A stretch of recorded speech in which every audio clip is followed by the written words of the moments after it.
13 minutes. That was exactly how long headquarters calculated they had left to live. One heavy tank against a mechanized avalanche of the enemy. By all laws of physics, they should have been turned into burning scrap metal before the first shot was fired. But what happened in that nameless hollow defies rational explanation. They didn't just stand and fight. They built a personal branch of hell for the enemy, using nothing but the junk lying at their feet.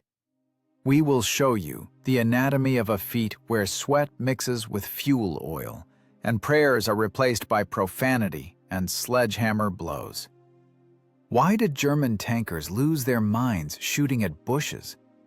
How did the crew survive inside a scorching steel box filled with powder gases? And for what sake did the mechanic have to commit an act that makes blood run cold, but forced the dead heart of the tank to beat again? The answers will shock you. Thick, heavy black soil clings to boots, turning every step into a test of endurance. The smell of damp earth mixes with the sharp, stinging scent of burnt diesel and cold iron. The spark from a lighter flint momentarily snatches gaunt, gray faces from the gloom. There is no place for pathos here. Here there is only physics, acoustics, and inevitability. The situation is as simple as a sledgehammer blow. There are 5 of us in a steel box, and against us is the mechanized armada of the Wehrmacht. The mathematics of war are working against us at this hour. The probability of survival trends toward absolute zero, and every crew member feels this cold, statistical fact with skin covered in the sticky sweat of fear. The order came in 13 minutes ago. The voice in the headset was dry and crackling with static, but the meaning of the words left no room for interpretation. Hold the high ground. Delay the column. At any cost. Translated from staff speak to human terms, this means a death sentence with a stay of execution lasting exactly as long as it takes the German lead tanks to cover 3 kilometers of country road. We have 1 heavy tank, partial ammunition load, fuel for 2 hours of active maneuvering, no artillery support, no infantry cover. We are alone in an empty field that, in half an hour, will turn into a firing range for German guns. The tank commander looks at the map spread out on a greasy knee. He is not a poster hero. He is a former hunter, a man who knows how to read tracks and understands the habits of a beast. Right now, the most dangerous beast is in front of him, a competent, well-fed, technically equipped enemy. The commander knows the tactical and technical characteristics of German machines. He knows their optics, the quality of their communications, their reaction speed. In a head-on collision, we have no chance. Our tank is 47 tons of sluggish steel, mighty armor, a menacing 76mm caliber gun, but terrible visibility. We are almost blind. If we stay put, they will flank us, shoot out our tracks, and then methodically burn us like a matchbox. The crew is silent. In this silence lies the anatomy of doom. The driver mechanic, a sturdy guy with hands black from oil, checks the levers, but his movements lack their usual confidence. The loader sits staring at the gun breech, his lips moving soundlessly. It is not a prayer. It is an attempt to come to terms with the fact that, in 20 minutes, his body will turn into a charred piece of flesh. Fear is not an emotion. It is a physiological reaction. A cortisol dump constricts blood vessels, vision becomes tunnel-like, hearing sharpens to the limit. You can hear the engine cooling, the watch ticking on the commander's wrist, and in the distance, beyond the tree line, a low, vibrating hum growing louder. Here they come. Dozens of motors. Hundreds of tracks grinding the soil. The commander understands. To accept battle according to the manual means to die pointlessly. The manual is written for armies, not for loners. To survive, you have to break every rule. You need to stop being a soldier and become an engineer of death. He looks at the terrain not as a landscape, but as a diagram of acoustic and visual impact. A narrow road sandwiched between hills. An old, dilapidated shed on the outskirts. Thick brush along the roadside. This isn't just geography. These are elements of a trap. Listen to orders. The commander's voice sounds dull but firm, cutting through the viscous silence inside the turret. We are not going to die. We are going to make them think there is a whole regiment here. The crew raises their heads. In their eyes is disbelief, mixed with the hope of a drowning man. The gunner grins crookedly. What regiment? We are even short on machine gun belts. But the commander continues. He speaks quickly, in chopped sentences, driving words in like nails. The Germans are pedants. They believe in reconnaissance and logic. If they hear a battery volley, they will stop. If they see explosions across the entire front, they will deploy into battle formation. And deploying a column takes time. It is a loss of tempo. It is chaos. We will trade in chaos. The plan is insane. It is built not on armor thickness, but on the psychology of perception. A tank is not just a cannon on tracks. It is an illusion generator. If you use the echo in the hollow correctly, the sound of a single shot can be amplified threefold. If you create false firing points, the enemy will shoot at nothing. War is deception. And today we will lie as brazenly as never before in our lives. Mechanic, kill the engine. Save fuel. Loader, drag everything that burns. Gunner, I need exact distances to every bush, to every stone.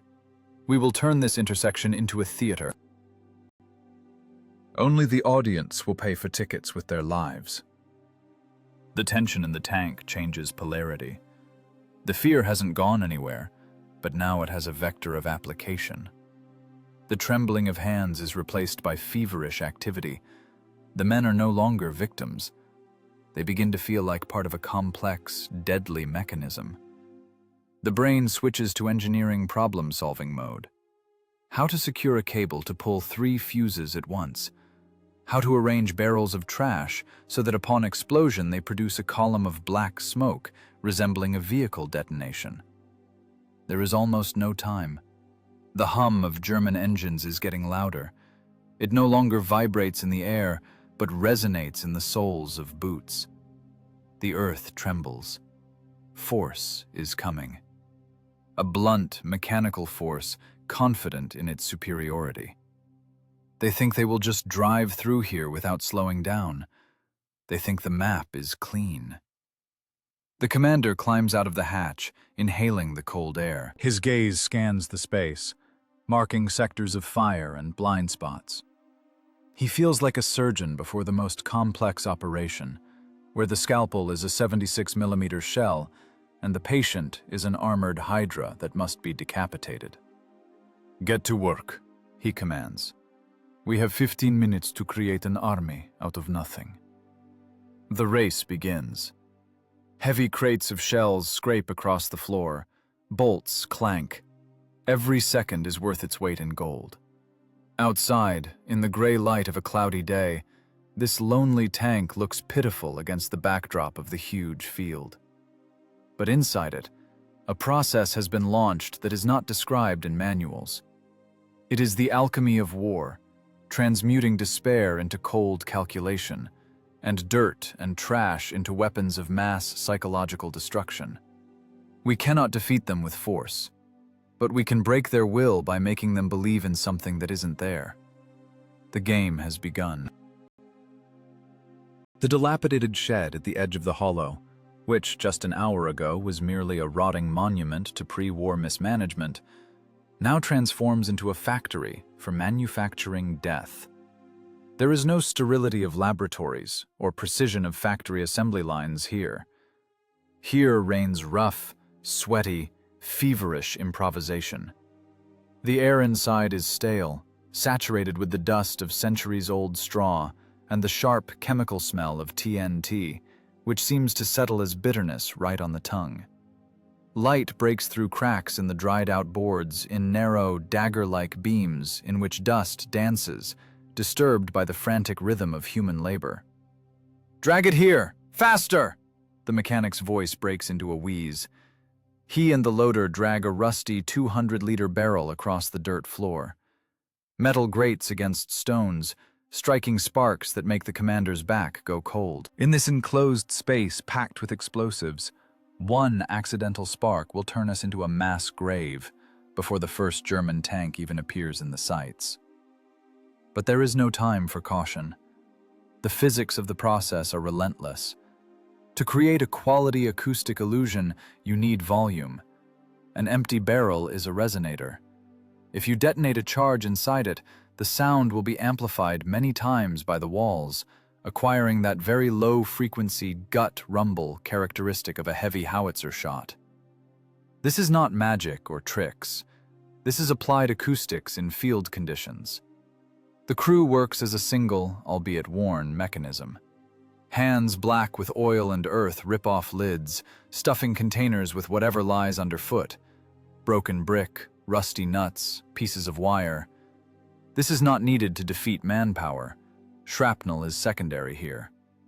The trash is needed to create density for the blast wave and a visual effect. Upon detonation, this mixture will produce a thick, heavy cloud, indistinguishable from the burst of a large-caliber, high-explosive shell. "Mix powder with earth, 1 to 3, commands the commander, not looking up from tying the detonation cord. "We need black smoke, not a flash. Let them think diesel is burning here." The alchemy of war in action. Precious gunpowder, of which there is barely enough, is mixed with dirt. The logic is insane for peacetime, but the only correct one now. Pure gunpowder will burn too fast and bright. A mixture with earth will give a prolonged release of soot.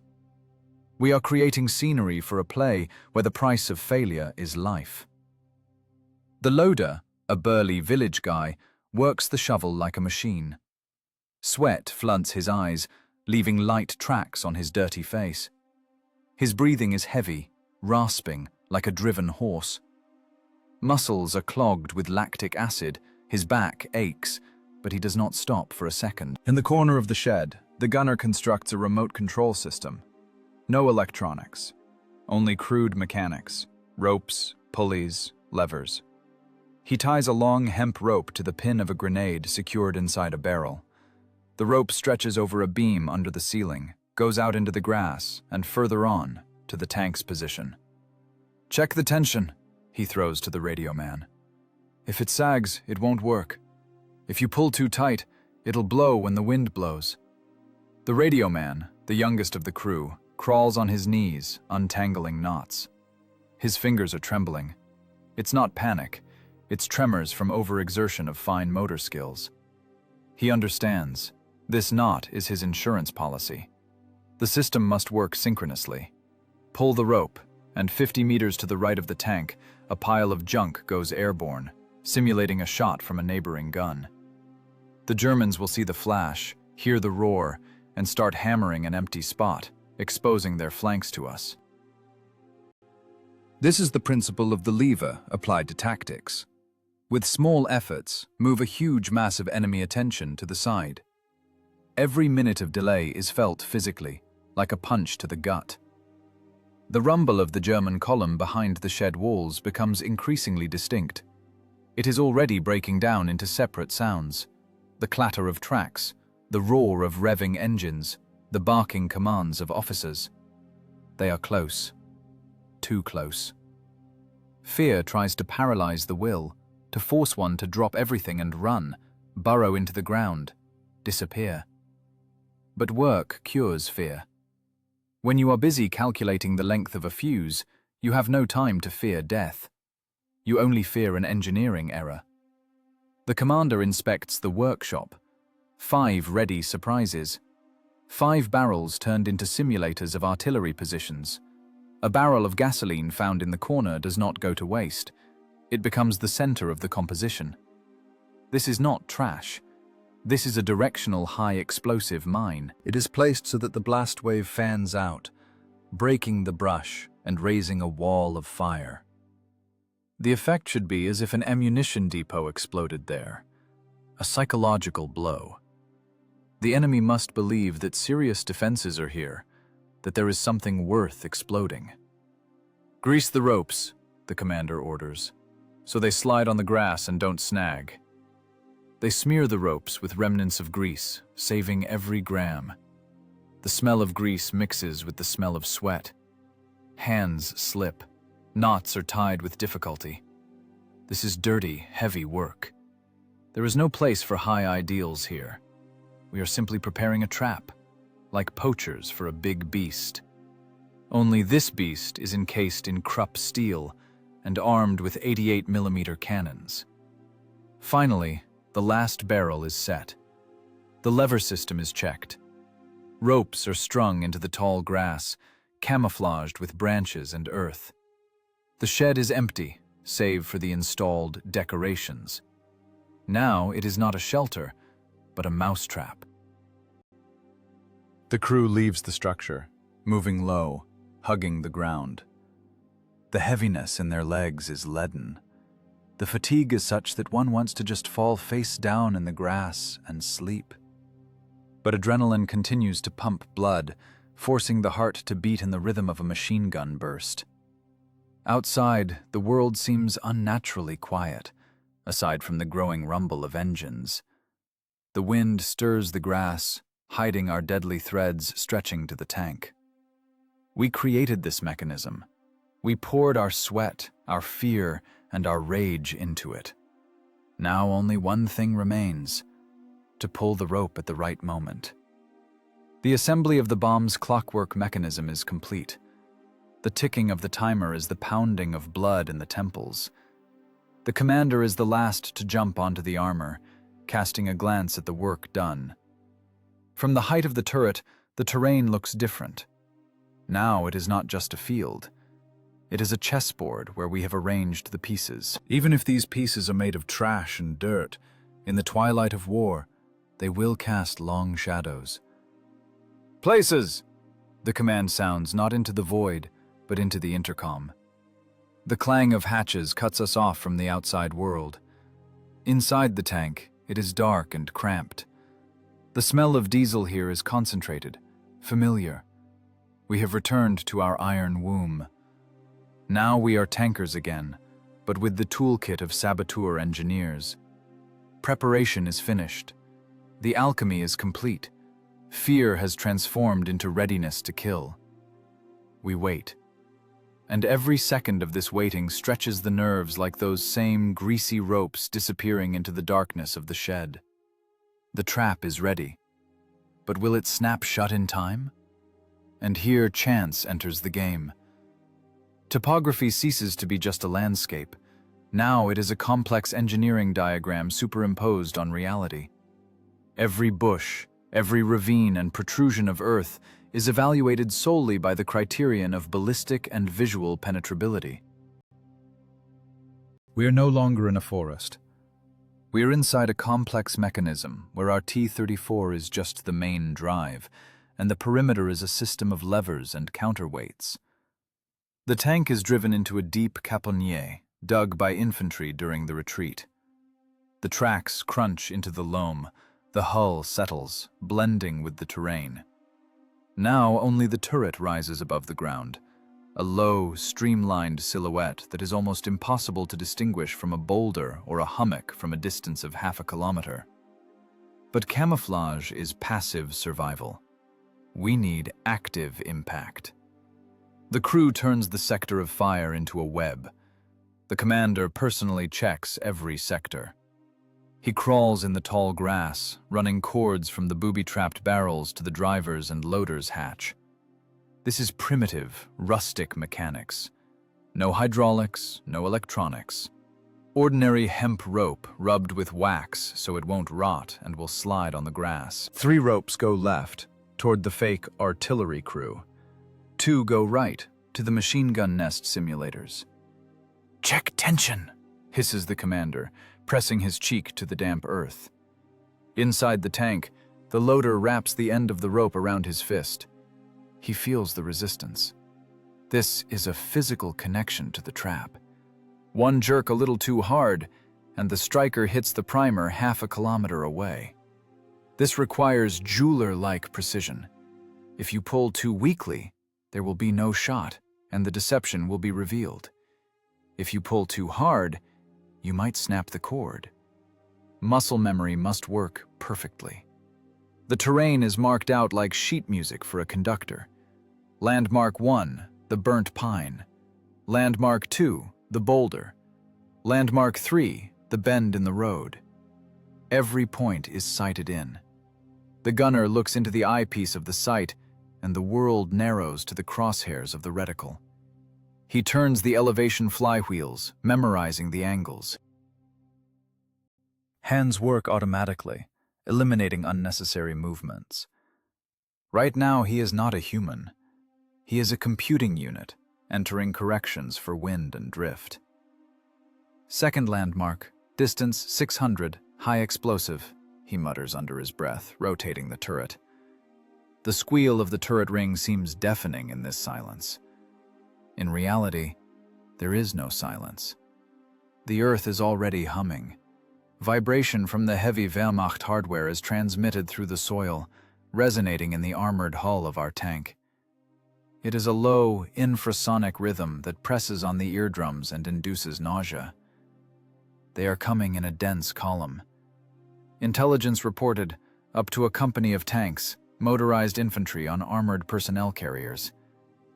A steel fist capable of smashing any defense.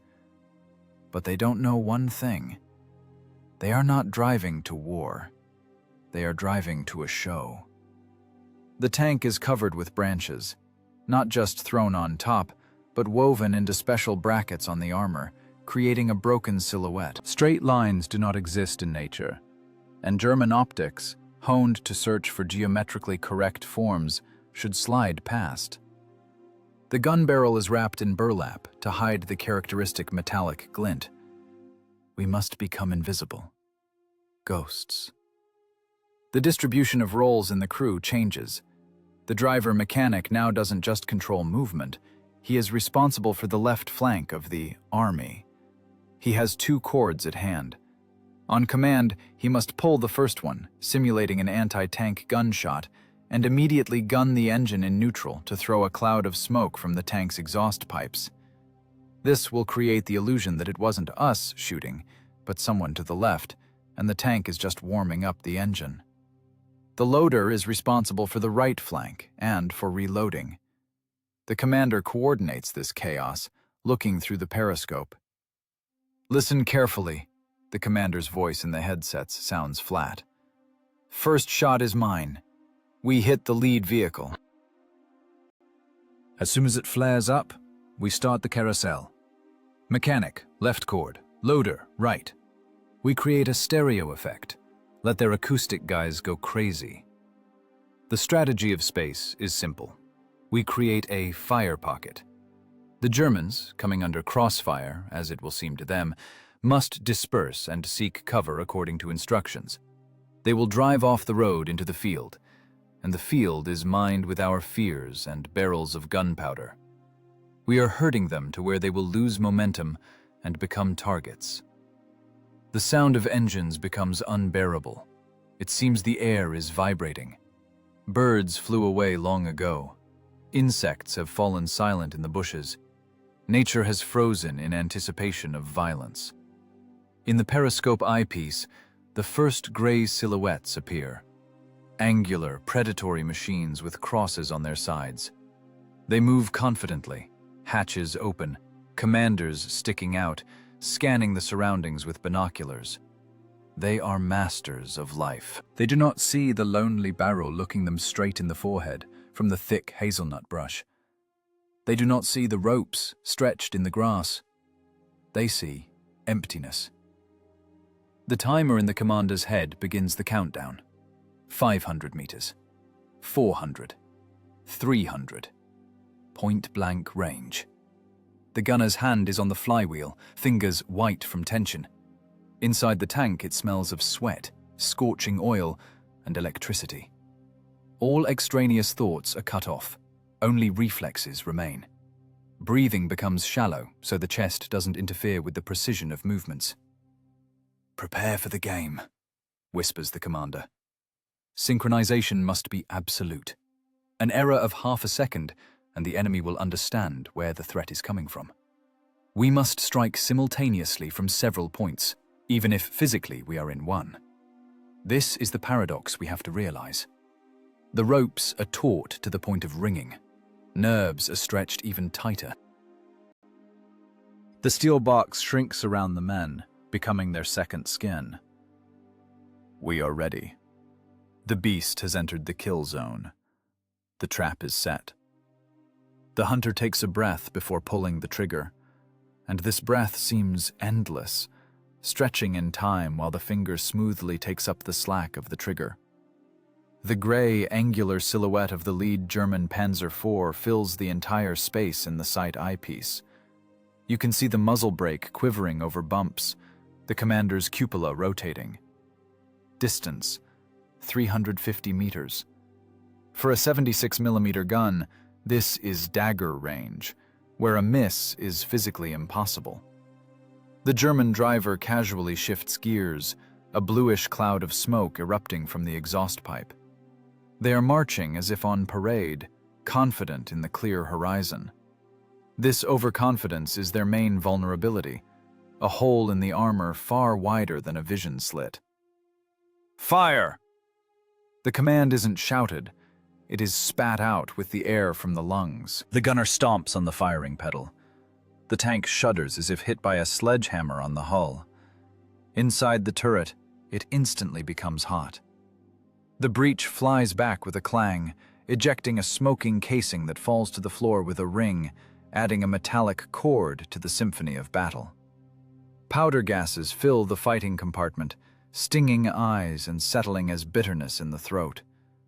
The fan hums strainingly, trying to pull out the toxic fog, but the physics of the shot are faster than any ventilation. The shell covers the distance in a fraction of a second. Through the periscope, you can see the lead German machines stumble. The armor-piercing slug stitches through the frontal armor just below the turret. The kinetic energy of the impact is such that the 40-ton behemoth is literally pressed into the soil. A moment later, the ammunition inside the German tank detonates. Hatches are torn from their hinges. A column of flame mixed with black, oily smoke shoots up to the height of a 3-story house. The turret, torn off by the blast wave, lazily turns over in the air and falls onto the roadside, crushing brush with its gun barrel. "Work! Ropes!" yells the commander, drowning out the ringing in ears. This is the signal to start the show. The driver and loader simultaneously, with force, yank the hemp cords tied to levers inside the hull. The effort is transmitted through the system of pulleys over hundreds of meters, through the tall grass, straight to the primers of the prepared traps. In that same second, on the left flank, 300 meters from our tank's position, the earth rears up. A buried barrel with the powder mixture and trash blows to pieces. The sound of the explosion, reflected off the walls of the hollow, rolls like thunder, simulating the shot of a large caliber. Black, thick smoke, highlighted by a magnesium flash, bursts from the bushes, creating a perfect illusion of heavy artillery at work. On the right, on the hill, the second firecracker goes off, another pillar of earth and dust. The acoustic picture for the Germans changes instantly and catastrophically. A second ago, they were driving on an empty road. Now, judging by the sound and visual markers, they are under crossfire from at least 3 anti-tank guns. The German column halts. Rear vehicles crash into front ones. The clang of metal carries for kilometers. The formation breaks. Instead of pushing forward, crushing everything in their path, they begin to maneuver in panic. The logic of the German manual requires immediately leaving the kill zone and deploying frontally toward the threat. But where is the threat? The threat is everywhere. Contact! They bought it! The loader slams a new shell into the breech with such force that it seems he might crush the metal with his fingers. The breech block clangs shut. "He ready!" In the sight, you can see German tanks starting to rotate their turrets chaotically. They are looking for targets. They see smoke on the left and turn their guns there. They see settling dust on the right and send machine gun bursts there. They are shooting into the void. Tracer bullets stitch through bushes, knocking down branches. Shells tear up the earth where there is nothing but our empty barrels and broken bricks. This is the theater of shadows. We are controlling their attention like a puppeteer controls marionettes. Every shot they fire into the milk is our victory. Every second they spend searching for a non-existent battery is time won for life. "Mechanic, short forward," commands the commander. Change position before the smoke clears. The tank lurches 10 meters, hiding behind dense brush. We cannot stand still. As soon as they figure out the flank explosions are fiction, they will calculate the sector of real fire. Movement is life. The steel behemoth crawls, grinding roots with its tracks. The engine roars at low RPMs, but this roar drowns in the general cacophony of battle. The Germans open hurricane fire. They are area bombing.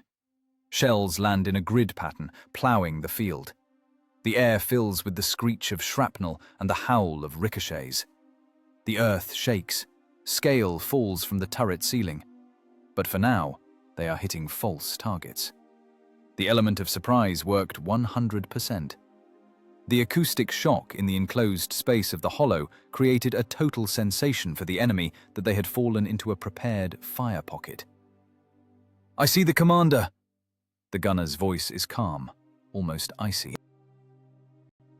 This is professional deformation.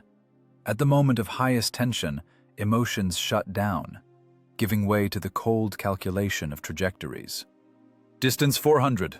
Flank." The second German tank, trying to escape the shelling of the left battery, exposed its side to us. It commits a classic error, reacting to a phantom. The crew inside the German machine is in hell right now. They hear explosions, see a burning comrade, and try to save themselves from an invisible enemy.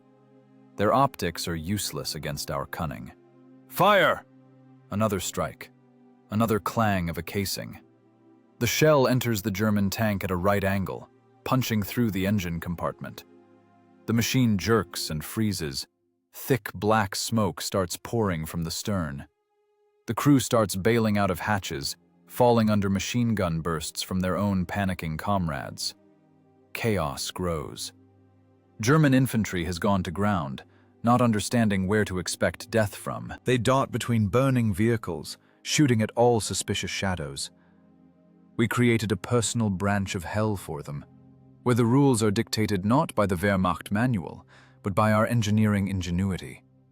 Inside our tank, the atmosphere is heated to the limit. Sweat pours in streams, flooding eyes. Hands slip on metal. Voices are hoarse, abrupt. "Left cord is snapped," reports the mechanic. "Won't bang there anymore." "Screw it," responds the commander. "They already believed it. Now hold the right one." We used only 3 surprises out of 5. We still have aces up our sleeve. But the main thing is done. The offensive has choked. The steel avalanche that was supposed to sweep us away in 5 minutes stands snarling with fire and metal into the void. And in the center of this firestorm is one Soviet tank, whose crew is playing Russian roulette with death, using barrels of trash instead of chips. The psychological barrier is broken. Now begins the game of survival, where every next move could be the last. The enemy will recover from the shock in a couple of minutes, and then the real hunt will begin. Statics means death. Tactical textbooks say a tank in defense must be a stationary firing point, dug into the ground up to the turret. But we are not in a textbook. We are in a meat grinder, where rules change every second. If we stay in place for another minute, German gunners will calculate the sector, and they will cover us with a concentrated volley. Therefore, we begin the dance. The dance of a 40-ton machine trying to waltz on a patch of plowed earth, dodging steel wasps flying at 800 meters per second. "Mechanic, reverse! Full!" The command hits the ears. The tank jerks, tracks clanking. The engine howls, spewing clouds of blue smoke. We tear away from the spot, going into the deep shadow of the tree line. 3 seconds later, a hail of shells rains down on the spot where we stood. Earth flies to the sky. Shrapnel drums on our armor like hail on a tin roof. We made it. We beat death by 3 heartbeats. Now, a new position. We pop out of the bushes 100 meters to the right. This is shooting from short stops, the most difficult, exhausting type of combat for the crew. The mechanic must stop the multi-ton behemoth so smoothly that the hull rocking stops instantly. If the tank rocks, the gunner will see only jumping sky and earth in the sight. The shot will go wide. "Short!" yells the commander. The tank dips its nose. The suspension creaks, dampening inertia. The gunner catches the horizon. A second to aim. It is an eternity.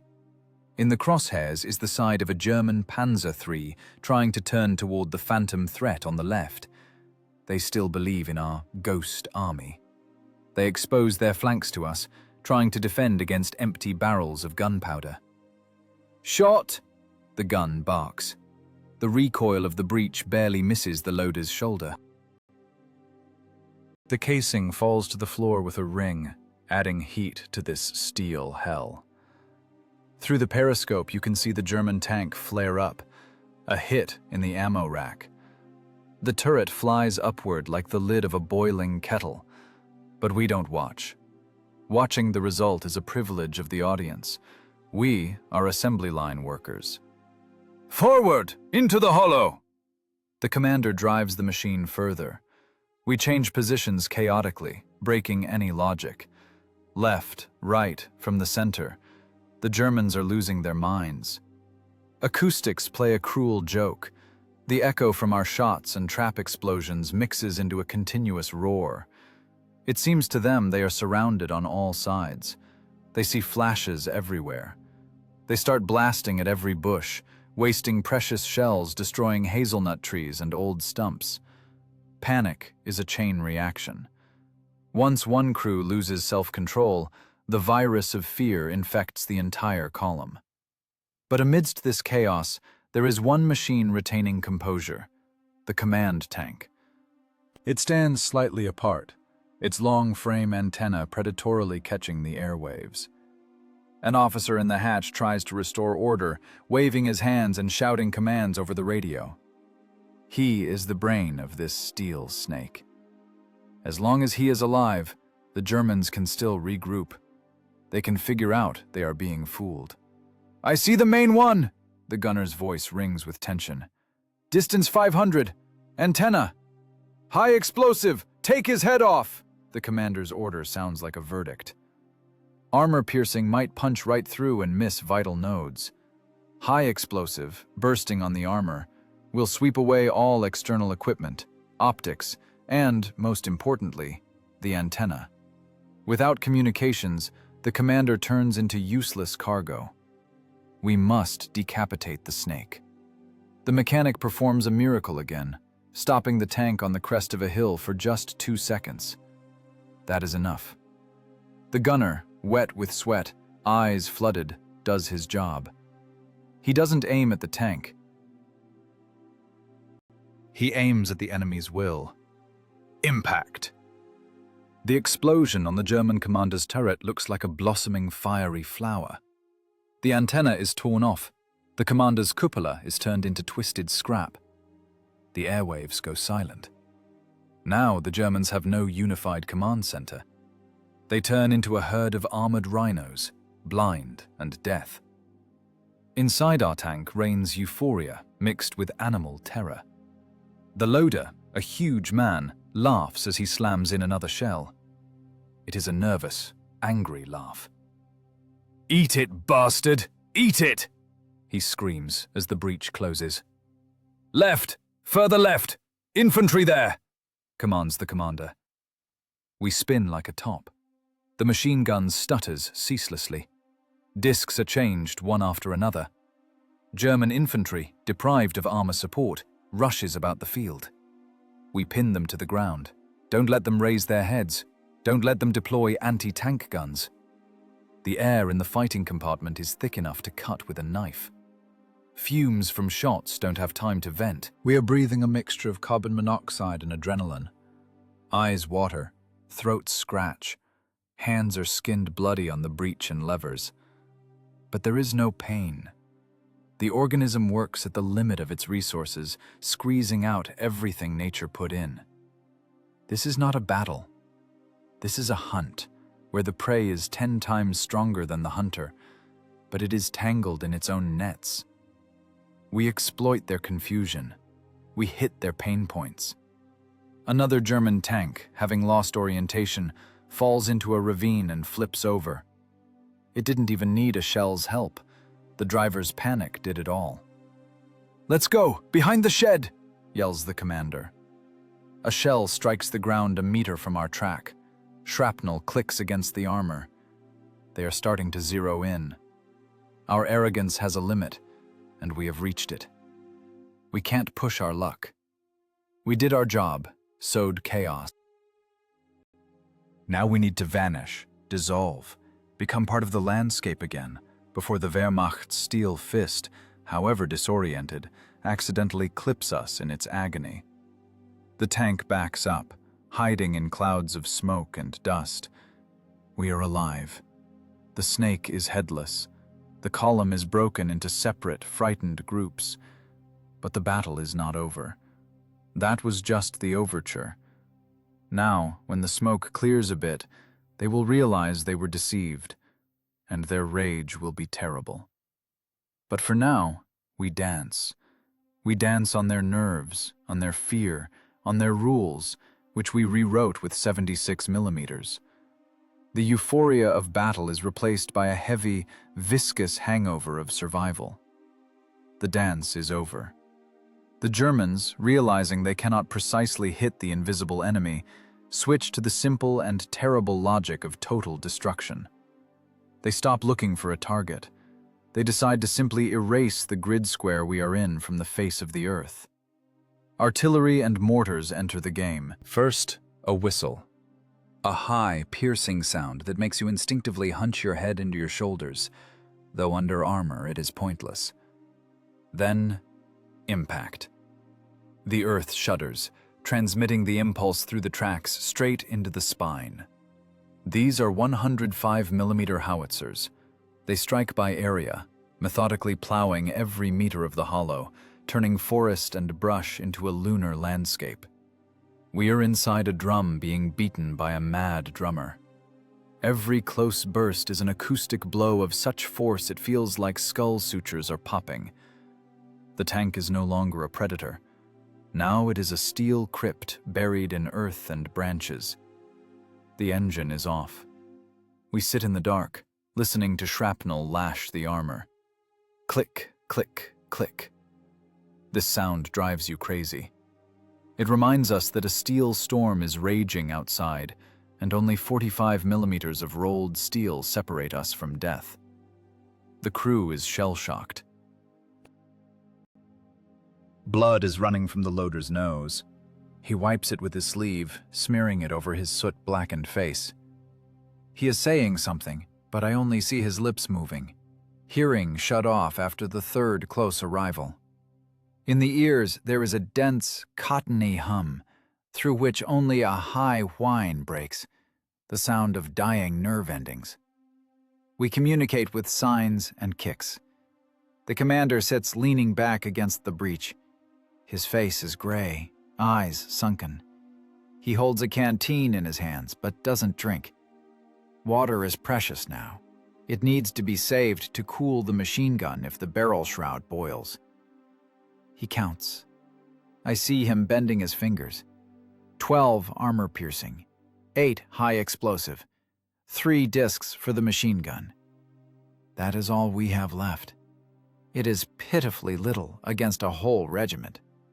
Economy becomes paranoid. Every shell now has a name. We cannot afford to fire for suppression. We cannot fire just in case. A shot, only for sure. Only into the kill zone. Only when you see the rivets on the enemy's armor.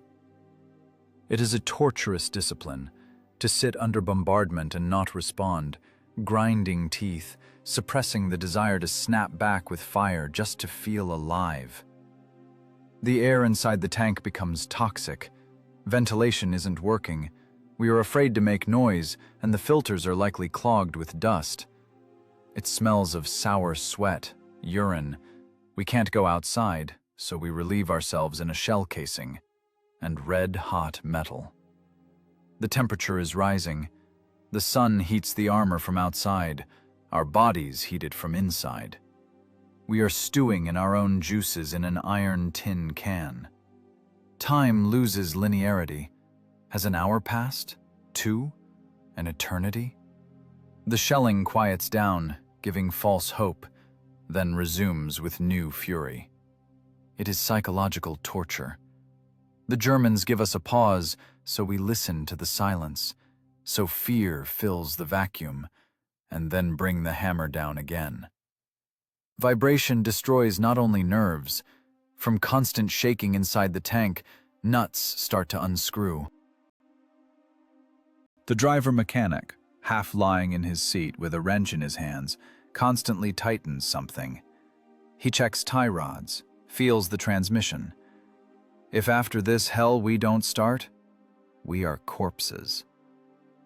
A tank is a complex machine. It doesn't like being used as an anvil. Dust seeps in everywhere. It grits on teeth, clogs breech mechanisms, coats observation instruments with gray film. The commander gestures to the gunner. "Wipe the optics."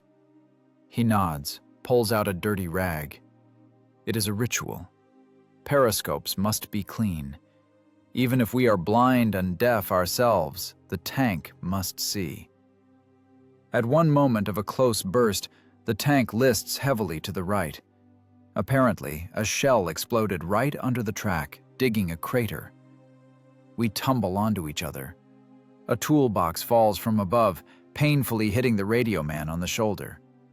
He doesn't scream. There is no pain. There is only dull fatigue. Muscles cramp from constant tension. The body wants to relax, but the brain keeps it toned, ready to jump. "Hold on," wheezes the commander. His voice breaks through the cotton in ears. It sounds like it's coming from a barrel. "They won't hammer forever. Shells cost money. They'll come soon." He is right. Artillery preparation has a goal: to suppress will, drive into the ground, stun. And then infantry and tanks will come to finish off what remains. We must survive this hammer to meet the anvil. The gaze catches on details. A scratch on the paint inside the turret. A photo of a wife taped to the mechanic's dashboard. A corner peeled off from dampness. A drop of oil slowly crawling down a lever. The world has narrowed to cubic meters of armored space. Outside, death is plowing hectares.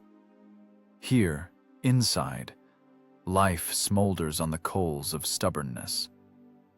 We are alone. No connection. The airwaves are silent, or we just can't hear through the static and roar of explosions. No one is coming to help. No one will cover the flank. It is the absolute, icy loneliness of a warrior. There is only you, your crew, and the enemy. and God, if he exists on this cursed hill, is currently wearing a German helmet and looking at us through a spotter's stereoscope. Suddenly the thunder cuts off. Silence falls on the ears like a heavy slab, ringing with emptiness.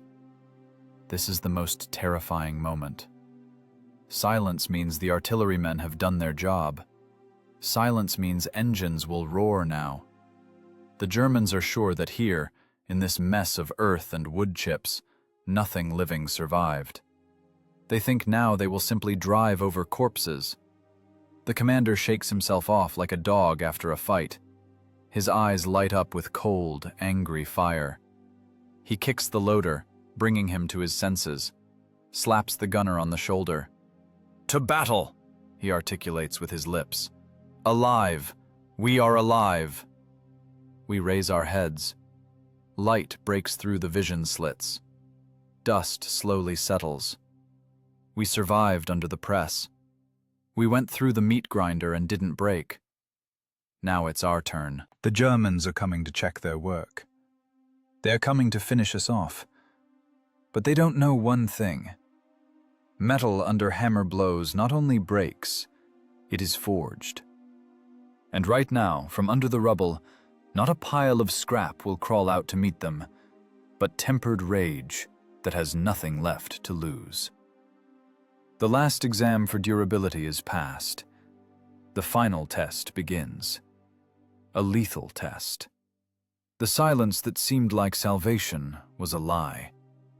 It was just the pause before the hammer blow, when the blacksmith raises his arm for the final, crushing strike. The earth begins to tremble again, but now it is not an artillery rumble, but a heavy, rhythmic vibration coming from hundreds of tons of steel simultaneously set in motion. They are coming. Not in a column, not in tactical groups. They are coming as an avalanche.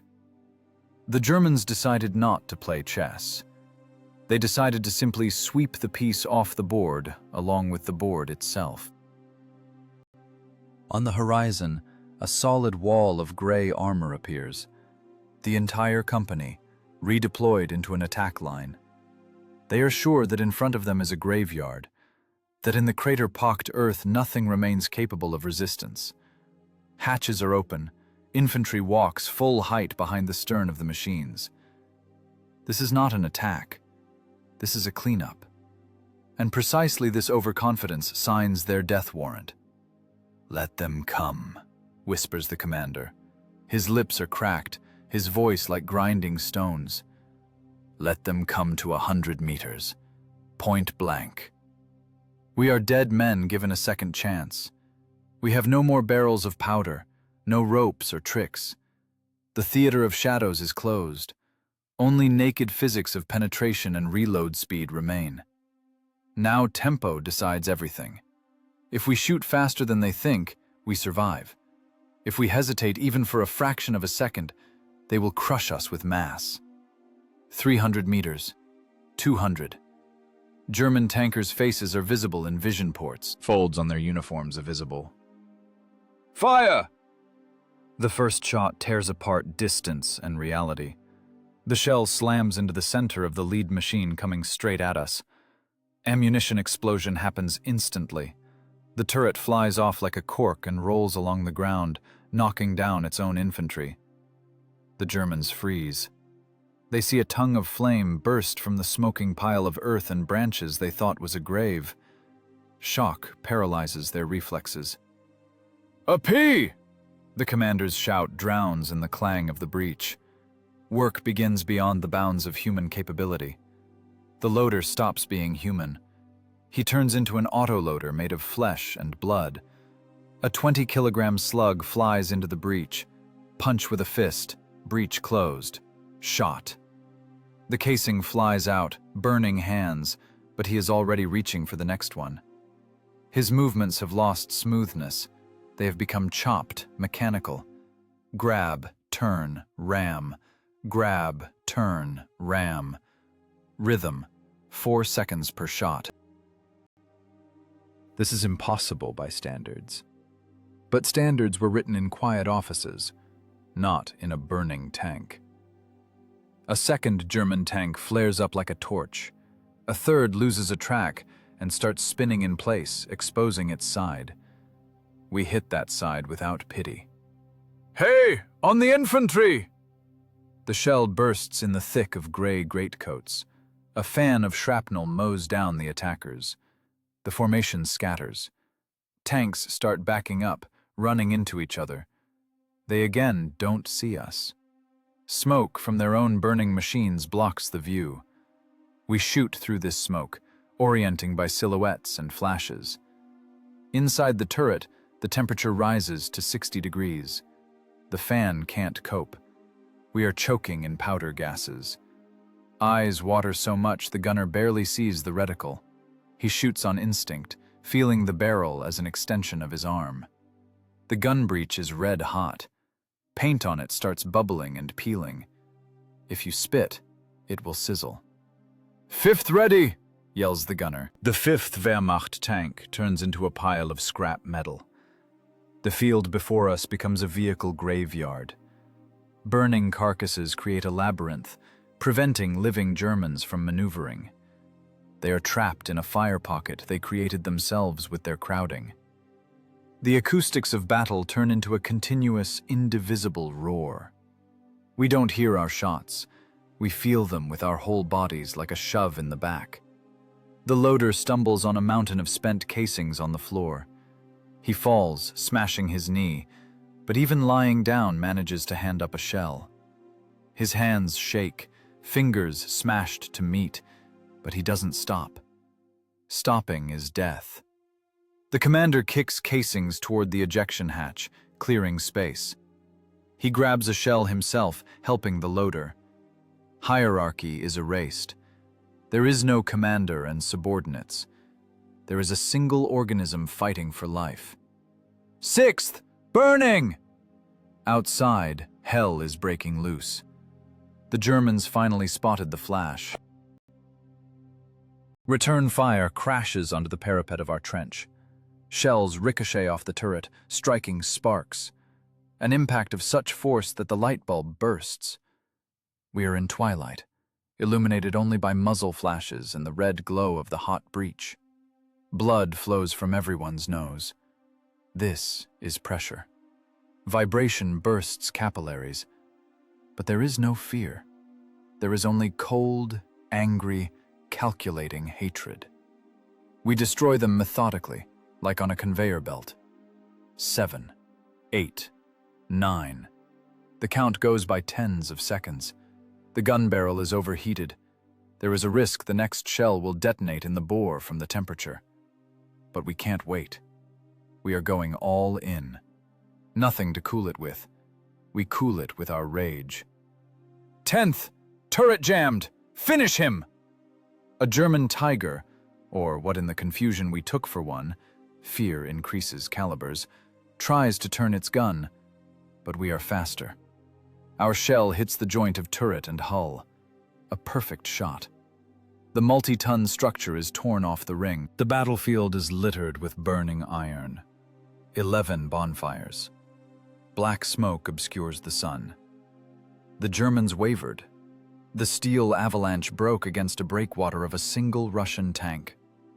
Those who survived start crawling away behind the smokescreen. Infantry runs. We broke their spine. We turned their numerical advantage into their main problem, into a pile of burning trash hindering fire.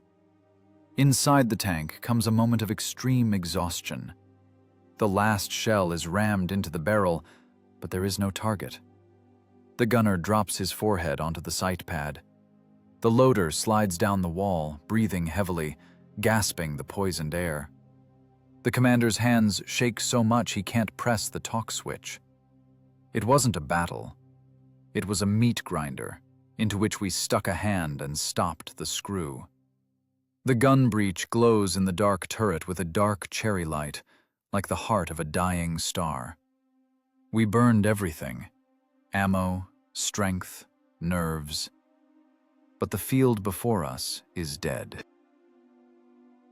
And we are alive. This is the victory of mind over steel, victory of will over the manual.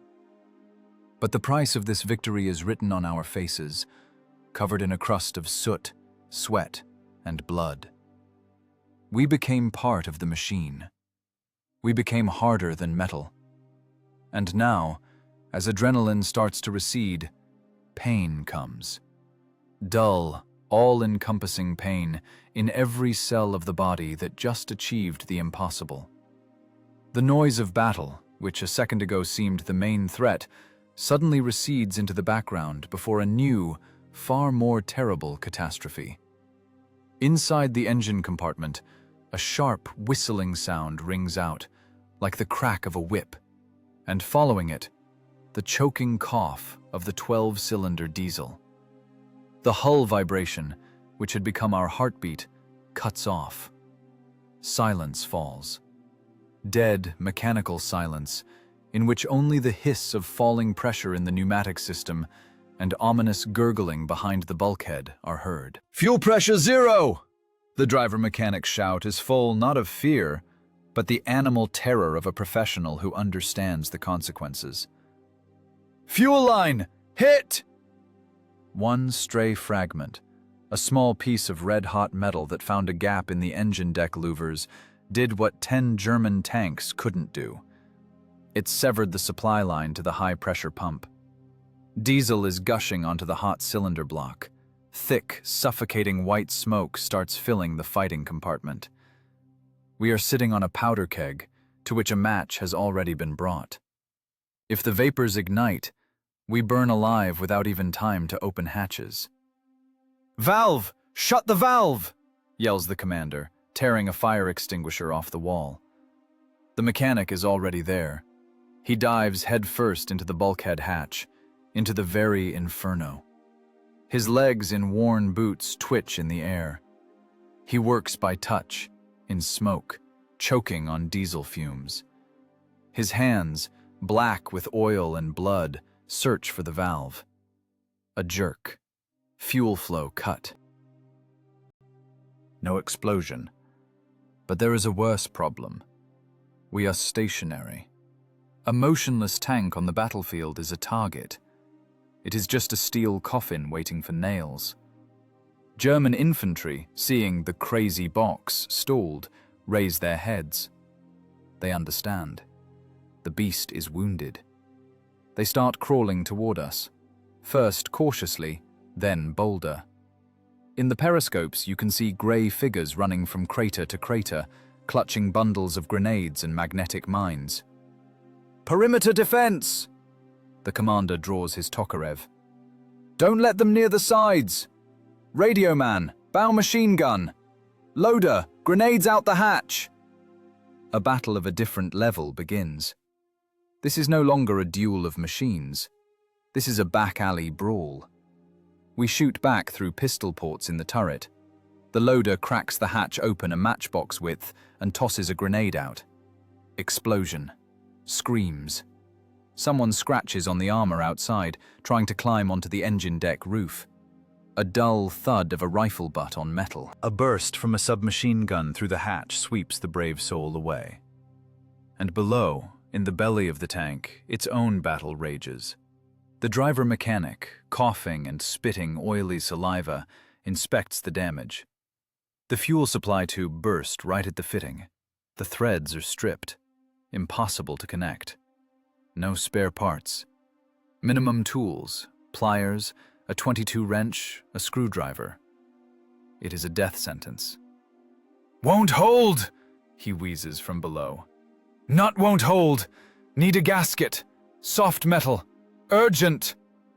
No time to search. Lead? No lead. Copper? Where to get it in this hell? The mechanic's gaze falls on his own hand. On the ring finger, dirty with broken nails, a wide gold ring dulls shines. A wedding band.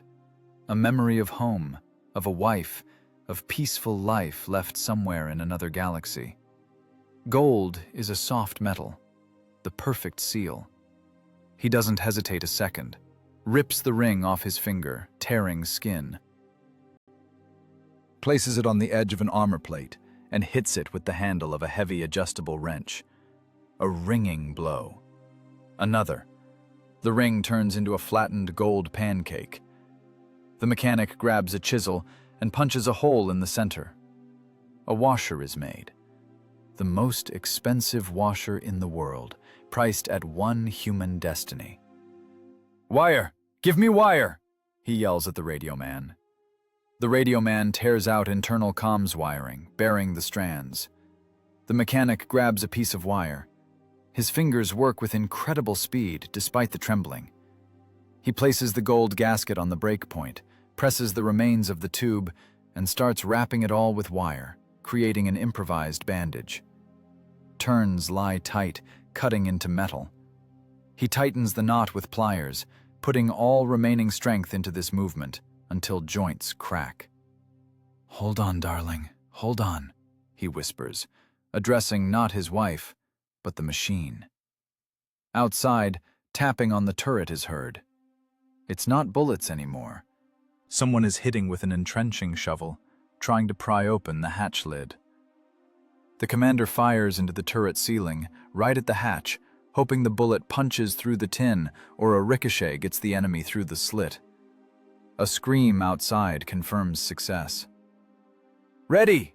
The mechanic opens the valve. "Trying! With air! Batteries are dead!" Compressed air start system. Last chance. If the tanks are empty or leaked pressure, we stay here forever. The mechanic puts his hand on the pneumatic start lever. His face is twisted with tension. He prays to his god of mechanics. Hiss of air. A long, strained groan of the engine. Pistons, weighing several kilos each, begin to move reluctantly, compressing the mixture in cylinders. A sneeze. Another sneeze. Black smoke bursts from exhaust pipes, enveloping German infantry climbing onto the stern. The bandage of wire and wedding ring holds pressure. The gold flattened, filling all micro cracks, sealing the joint better than any factory gasket. "Come on! Come on! Push it!" The engine roared. This sound for the crew is sweeter than any music. It is the anthem of life. 12 cylinders came alive. The machine shuddered, shaking off numbness and a couple of German infantrymen who didn't jump off in time. The gear lever crunches into the second speed slot. The clutch grabs. "Gas! Full gas! Crush them!" The tank tears away like a specialized bull. Tracks spin in mud, throwing clods of earth mixed with German helmets. We fly forward, through smoke, through fire, through our own fear. We are back in the game. The driver-mechanic is crying. Tears flow down dirty cheeks, leaving white furrows. He looks at his hand, where on the ring finger only a white trace of the ring and an abrasion remain. He paid for the crew's life with his past, but it is a fair price. The gold ring has now forever become part of the engine, melted and fused with steel. The machine's heart now beats thanks to a particle of human soul and soft metal. We broke out of the trap. Technical death retreated before human ingenuity. War is not just shooting. War is the ability to fix eternity with a piece of wire and a symbol of love, while death knocks at your hatch with a rifle butt. The roar of battle cuts off as suddenly as it began, leaving behind a cottony, ringing silence. This is not peace. This is an acoustic concussion of space. The air over the hollow trembles from the heat rising above red-hot iron. It smells of ozone, burnt rubber, and the sickly sweet, nauseating smell of roasted meat. The landscape opening before the periscopes resembles the set of a surrealist play where the director went mad and decided to burn all the props. The field is plowed as if giant moles passed here. Craters overlap each other, forming a complex geometry of destruction. And in the center of this chaos is the graveyard of German ambitions. 11 black, smoking hulks, Some machines are flipped by the blast wave, exposing dirty underbellies. Others have turrets torn off, lying tens of meters from hulls, barrels in the ground like stuck needles. Iron cools, emitting characteristic clicks and crackling. This sound is the only thing disturbing the silence. Metal, which half an hour ago was the pinnacle of Reich engineering thought, has turned into a pile of useless scrap. From the east comes a growing rumble. It differs from the German one. These are our diesels. The sound is lower, rolling. Reinforcements. They are late, exactly by an eternity, but arrived in time to witness the impossible. From behind the tree line crawls a Soviet tank company. T-34s come in line formation, ready for a meeting engagement. Infantry on armor hold submachine guns at the ready. They wait for fire. They expect that German Tigers and Panthers will strike them from the smoke right now. But there is no one to shoot. The lead reinforcement machines stop. Hatches open. Commanders lean out waist deep, inspecting the panorama. On their faces reads a strange mixture of tension and bewilderment. They see the results of work by a heavy artillery battery, or, at minimum, a tank battalion dug into the ground up to the turrets. Their eyes look for this battalion. They scan bushes, ravines, remains of the shed, trying to find camouflaged positions of their own. The logic of war dictates, to create such a thing, you need a density of fire of dozens of barrels per kilometer of front. A Willys Jeep drives up to our tank, accompanied by 2 light T-70 tanks. A major general jumps out of the car. His greatcoat is unbuttoned, cap pushed back. He is not a staff shuffler. He is a combat general who has seen much. But now he freezes, looking at a burning German 4, from the hatch of which hangs a black ribbon of track. He walks between destroyed machines, kicks a charred road wheel with his boot. He counts. Lips soundlessly move numbers. The math doesn't add up. "Where is the regimental commander?" His voice is sharp, used to shouting over engine noise. He addresses a captain from the arrived column. "Where are the artillerymen? Who held the high ground? I want to recommend them for medals immediately." The captain only spreads his hands. He is also looking. He sees craters, sees torn to shreds barrels, those very ones, our simulators, sees plowed earth. But he doesn't see people. There are no full-profile trenches, no dugouts, no kitchens or medical battalions. There is only scorched wasteland. And then they notice us. Our tank stands in the shadow of the semi-destroyed shed wall. We look like a ghost risen from hell. There is almost no paint left on the armor. It is all in soot, scratches from shrapnel and ricochets, fenders torn off, headlights smashed. The muzzle brake is blackened with soot. Blue smoke still seeps from the engine compartment. The gold gasket holds, but oil is burning off on the hull. We look not like a combat unit, but like a piece of slag that miraculously retained the shape of a tank. The heavy turret hatch flips back with a squeak. This sound in the silence seems deafening. First appears the commander. He pulls himself up on his arms with difficulty. No strength. His face is a black mask on which only eyes and teeth show white. His tunic is soaked in sweat and oil, turned into a hard shell. He jumps onto the track, legs buckle, but he keeps balance, grabbing the gun barrel. The barrel is still hot, burning the palm through rough leather gloves, but this pain sobers him. The rest climb out following him.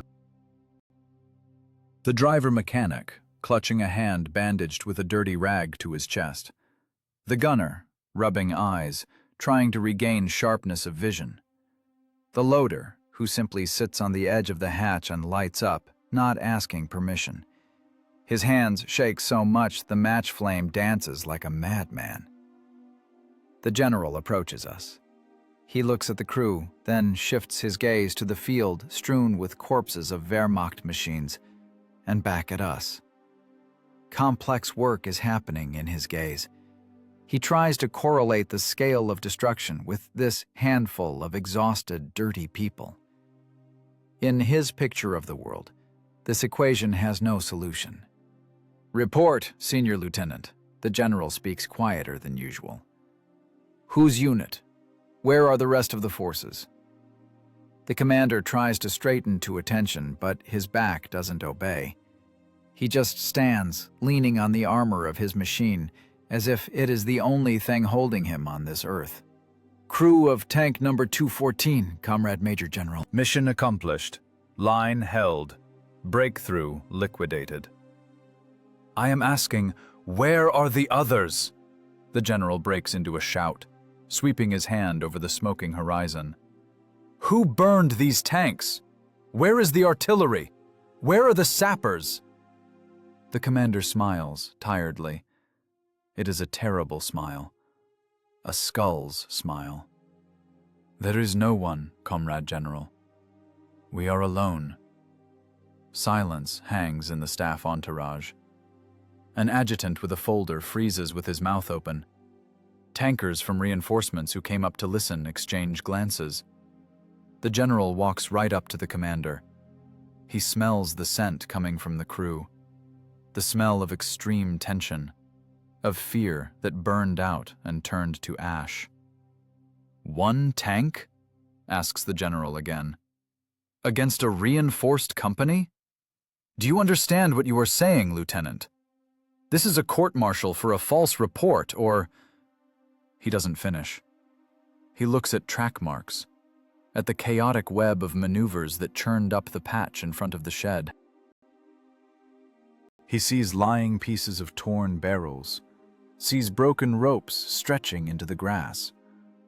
He is an experienced military man. The puzzle in his head begins to come together. He sees not just a battle. He sees the diagram of a giant bluff. The general walks to the tank and runs his hand over the armor. Greasy soot remains on his fingers. "Barrels," he mutters, looking at the remains of our artillery. "You scared them with trash?" "Yes, sir. Trash and physics," hoarsely answers the driver mechanic, cradling his wounded arm. "And a little arrogance." The general slowly takes off his cap. He looks at the battlefield with different eyes now. Now he sees not just burnt equipment. He sees the result of an intellectual duel. He understands that these 5 guys did what a regiment couldn't.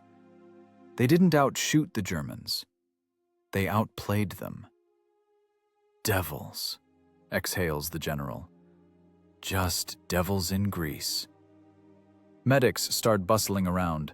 Technicians run up. Someone holds out a canteen with water. The loader drinks greedily, water flowing down his chin, washing away dirt, leaving light stripes on his neck. But we are still there, in battle. Adrenaline retreats slowly, reluctantly, leaving emptiness and ringing in ears. Soldiers from the arrived column look at our tank like a shrine. They touch holes, shake heads. For them, it is a miracle. For us, just a job done. Dirty, heavy, deadly, dangerous work done with quality. The contrast between the epic panorama of destruction and the modesty of its cause hits the nerves harder than the shelling itself. 11 steel giants lie defeated at the feet of a small, battered David who doesn't even look like a winner. We look like miners who came out of a collapsed shaft, alive, but having left a part of ourselves there. The commander looks at the setting sun. It is red like a hot breach. The day is over. We bought this day for the front at the price of our nerves, at the price of the mechanic's gold ring, at the price of gray hairs that will show when we wash our heads. The general says something about heroes of the Soviet Union, about medals, but words fly past consciousness. Medals are for later. Right now there is only one desire: to fall on the ground, spread arms, and feel that it isn't shaking, that it just holds you, that statics no longer means death, that we defeated not just an enemy, we defeated probability. The battle ended, but its echo continues to live not in sound, but in blueprints and tactical manuals. What happened in this nameless hollow, staff analysts would later call an anomaly. But we know no anomalies exist. There is only physics, which one crew managed to turn inside out, forcing it to work for them. 11 burned German tanks are not a monument to heroism. They are proof of the theorem that intellect in war has greater penetration power than a sub-caliber shell. The hulk of our tank and empty barrels scattered across the field became a study aid. Intelligence officers arriving at the scene walked with tape measures, measuring angles of fire and the placement of our primitive traps. They drew diagrams, shook heads, and wrote survival formulas in notebooks. This battle entered closed manuals classified Organization of Defense in conditions of total encirclement with absence of support. But not a single diagram can convey the smell of burnt rubber and the taste of adrenaline on lips. Not a single instruction will explain how to force hands not to shake when you are winding a gold ring onto a punctured fuel line. We showed that a tank is not just a 76mm cannon and armor. It is an instrument of projecting will. We turned the space around us into a weapon. Bushes became fortress walls, ravines, moats, and acoustic echo, an artillery battery. A shell pierces armor, but a mind pierces defense. This is a law not taught in academies. It is learned only here, in practice, where the examiner is death and there are no retakes. An old regimental master, inspecting our battered machine, said a phrase that cut into memory deeper than shrapnel. He ran his palm along a deep gouge on the armor and said, "There are no hopeless situations, son. There are situations when the head stops working. As long as neurons give a spark, you are armed, even if you only have a wrench in your hands." This is the legacy of reason. War is chaos, and the one who knows how to structure this chaos wins. The Germans lost not because they had bad tanks or weak training. They lost because they thought in templates. Their manual is rails along which their military machine rolls. We took apart the rails and derailed their train, using wit as a crowbar. They believed in the power of caliber, and we believed in the geometry of deception. In the duel between German technical genius and Russian engineering fury, not steel won, but the ability to improvise on the edge of the grave. The final scene of this day does not look like newsreel footage. No caps thrown in the air, no shouts of "hurrah!" There is a bucket of ice water from a well and a rag soaked in gasoline.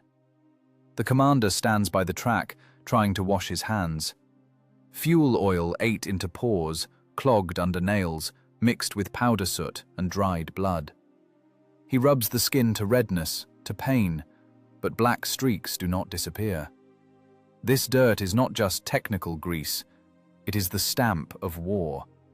It will stay with us forever. We will wash soot from faces, replace punctured track links, paint over stars on armor. But the memory of how time compresses into a dot before a shot cannot be erased by anything. A tanker's hands are a map of the past battle. Every scar is a root. Every callus is a decision made. We look at each other, eyes inflamed, red from smoke. There is no triumph in them. In them is the heavy, leaden fatigue of people who looked into the abyss and spat into it. We are alive. This is the only result that matters. We saved the machine, saved the line, and saved ourselves. It begins to get dark around. Night hides twisted iron, hides the horror of destruction. Only the essence remains. A human is a fragile creature. His body is soft, his bones break from a blow. But the spirit of a human is harder than any alloy steel, if he knows what he is fighting for. And when shells run out, when the motor dies and the turret jams, the soldier's last, most terrible weapon enters the battle: his mind. We wipe hands with rags.